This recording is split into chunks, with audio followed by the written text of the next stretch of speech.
അഫി ഗാന്ധിജിയുടെ വേഷം കെട്ടിയിട്ട് വരുമ്പോഴത്തേക്ക് നീതിമോൾ ഉറങ്ങുമായിരുന്നു കേട്ടോ. പിന്നെ അവൾ എഴുന്നേറ്റ് കഴിഞ്ഞപ്പോഴത്തേക്ക് ഇങ്ങനെ അത്ഭുതത്തോടു കൂടി നോക്കുന്ന കണ്ടു. ഇത് ആരാ ഇതൊക്കെ മാറിപ്പോയത്, എന്ത് സംഭവം ഒന്നും മനസ്സിലാവുന്നില്ല കേട്ടോ. അങ്ങനെ കുറേ സമയം നോക്കിക്കൊണ്ടിരിക്കുന്നുണ്ട്.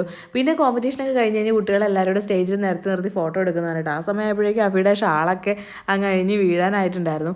പിന്നെ ഉണ്ടല്ലോ, ഞാൻ അവിടെ ഇരിക്കുമ്പോഴത്തേക്കും കുറച്ച് കുട്ടികൾ വന്നിട്ട് 7ാം ക്ലാസ്സിൽ 8ാം ക്ലാസ്സിൽ അങ്ങോട്ട് പഠിക്കുന്ന കുട്ടികളാണെന്ന് തോന്നുന്നു കേട്ടോ. അപ്പോൾ മോളെ ഒന്ന് എടുക്കാൻ തരാമോ എന്ന് ചോദിച്ചു കേട്ടോ. അങ്ങനെ കൊടുത്തപ്പോഴത്തേക്കും അവരിന്ന് കൊഞ്ചിക്കുന്നതാണ്. കുറേ സമയം അവരുടെ കൂടെ ഉണ്ടായിരുന്നു. എല്ലാവരും മാറി മാറി എടുക്കുന്നൊക്കെ ഉണ്ടായിരുന്നു കേട്ടോ.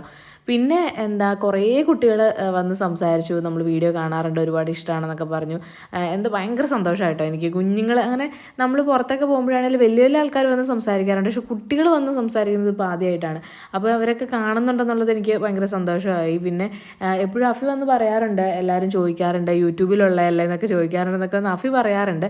എന്നാലും എനിക്ക് ഭയങ്കര സന്തോഷമായിട്ട് ഭയങ്കര ഹാപ്പിയായി. അങ്ങനെ പിന്നെ നമ്മളതെല്ലാം കഴിഞ്ഞ് തിരിച്ച് വീട്ടിലേക്ക് പോവുകയാണ്.